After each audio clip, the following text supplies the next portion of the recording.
Hi, my name is Keith, and welcome back to The Purpose Within. I want to thank y'all so much for all the support and love y'all gave the first video of my introduction. I wasn't expecting all the positive feedback and all the positive messages, so I want to first thank y'all for giving me the positive feedback. I really do appreciate it. So, with that being said, I want to start this with my story on how I got diagnosed with depression and how I deal with depression today. So I want to begin with saying that I was diagnosed with depression at 10 years old. I went to the hospital. My mom had taken me there because I was bringing up conversations of suicide. And initially, when the doctor saw me, he was very condescending. He was very um, not really much caring about my depression at the time. He was very just like, why are you so depressed? And I remember telling him that I wanted to die. I remember I told him how exactly I wanted to kill myself. And still very condescending, still really not much giving a shit. And I told him exactly how I was going to die, how exactly I wanted to kill myself. And then I can see his face turn white. He became very serious in the moment. And he had taken my mom into the hallway, and I can hear him through the door saying that I think we should Baker act your son immediately. And mind you, I'm 10 years old. I don't know what that means. Um, my mom asked, can we find another alternative? They said, hey, is there any other way we can help him without having to Baker act him? So at that point, they put me on medication, and I was on it for about maybe 2.5 weeks before I stopped cold turkey. And at the time, I should have maybe stayed on them a little bit longer, but for me, it just didn't feel right. Something felt off, and maybe that's the medication working. But for me, I just felt like a complete zombie. I didn't like that feeling, so I just stopped. And I just, for a very long time, did it on my own.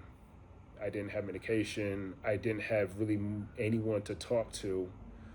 Um, I just kept very quiet. And over the years, I have been living in my own head, thinking that maybe I can do this on my own, that I wasn't going to involve my mom, my dad, any other psychologist for that matter, because everyone we saw at the time was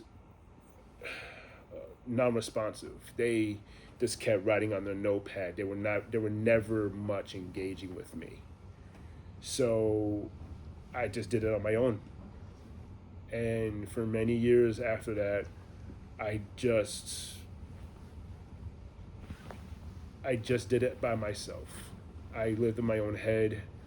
I believed that I can beat depression by myself. Didn't want to involve anyone. Uh, High school was the roughest time for me, especially coming down to Florida and not having a lot of friends at the time. Me trying to fit in um, with anyone I could. Um, at the time, I'm in my mind, I'm too black to be white, and I'm too white to be black, so I can never fit in with anybody, especially in high school. A lot of kids are just mean, and this is before social media. So I did anything and everything to try to fit in. Well, of course, it leads you to very bad places. It leads you to taking bad things, and unfortunately, it led me to very dark places in my mind. And my first suicide attempt was when I was 16, about to be 17, and I decided that I was going to go to a friend's house and I was going to put a gun in my mouth. And I was close to pulling that trigger. I think at the time when I decided to put that gun down and I walked home, I didn't think of anything else but my mom and my best friend Brittany at the time, because that's all I really had. And that's what kept me here. And I didn't tell nobody that until after I graduated high school. And I told my mom.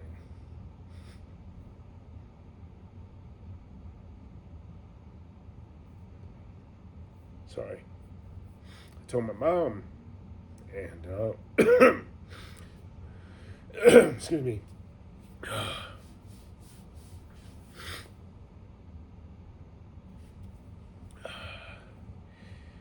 Apologize.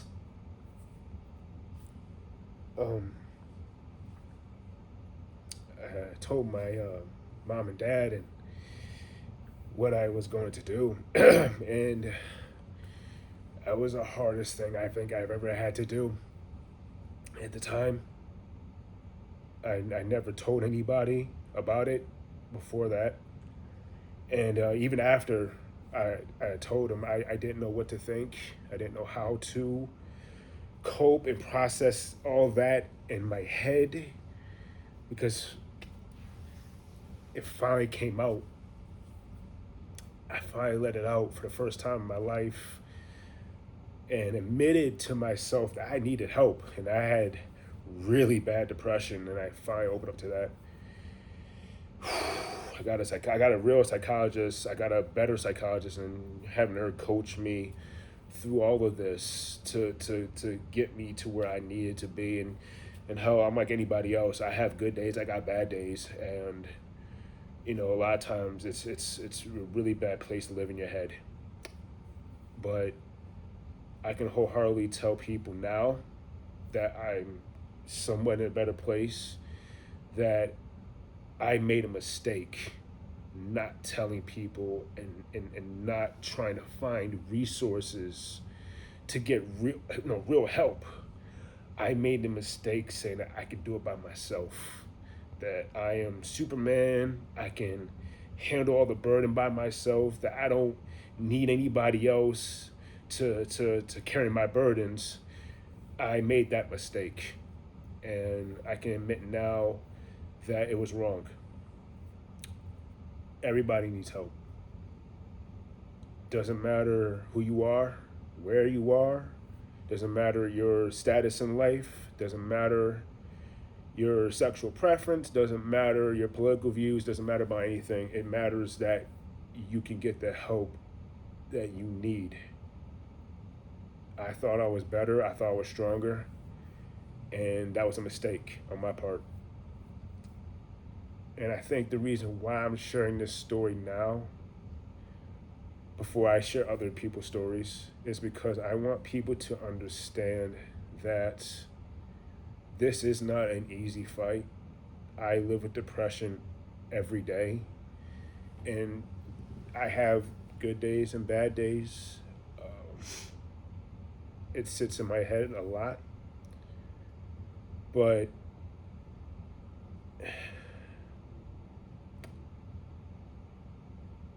I really needed the help, and I got it. And yeah, it would take me probably forever to keep fighting this fight, but you know what? I'm going to do it. I always tell people with my depression, I equate that to fighting prime Mike Tyson in my head, where he is constantly beating me down over and over and over again, round after round, but I am too stubborn to stay down, and I'm just too arrogant to stay down, and I keep getting up over and over again, and I just keep doing it. And maybe that's what it takes, just to keep fighting the fight every day. You're gonna have good days, you're gonna have bad days. This world will tear you apart easily if you let it. We just have to keep fighting. I today can say I'm in a better place. I can sit here and confidently say that though I may sometimes have suicidal thoughts and ideologies, there is a bigger purpose I have, and I want to share my message with others so that hopefully, maybe, I'm praying it gets to somebody that needs it. And if they're on that edge, hopefully I can reel them back in to say, hey, I got you. You ain't gotta fight this alone. I thought I could, but I needed, still do, a support system, a strong support system. And for anybody out there who doesn't necessarily have a strong support system, hell, I'll be your support system. I got you. I'm here. I'm open. Just talk to me. I'll talk to you back. I'll listen. I don't care. But we can't do this alone. You cannot fight this alone. You cannot be in your head all day, every day. Reach out, talk to somebody. If it's a close friend or relative, if you have to call the suicide hotline, talk to somebody. Men, and especially men, are very programmed to not tell anybody anything. We are conditioned to hold everything inside until we are explosive and then we hurt the people that are near and dear to us, and that is the most unhealthy thing that we can do. So I am advocating for men to please be open. Please share your stories. If you have depression too, share your stories. Be open to somebody. Talk to anybody. Don't go down a road of regrets and mistake and that thinking that you can do this alone. Can't. Ask for help, please. Whew. All right. Thank you.